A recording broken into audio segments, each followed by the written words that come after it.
O 31 de outubro é o Samaín ou o Halloween, así que vos convidamos a ler os seguintes títulos, se vos atrevedes.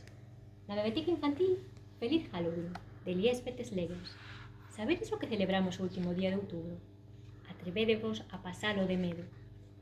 Na sección xuvenil, La noche de Halloween, de Gemma Lienas. Carlota e a tribo Camelot acaban no cemiterio na noite de Halloween. Como puideron meterse neste emburullo? Na sección de adultos, La noche de Samaín, con guión e debuxos de Pepe Carreiro. Segundo os vellos costumes celtas, o ano pártese en dúas estacións, verán e inverno. Non reparan en máis matices.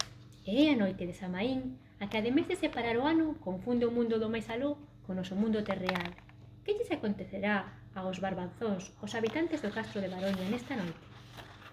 Entre os libros de non ficción, Samaín, a festa das caliveras, de Rafael López Loureiro.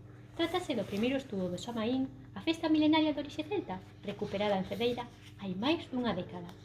E para os libros da Biblia da Coruna, A memoria dos paxaros, de Teresa González Costa.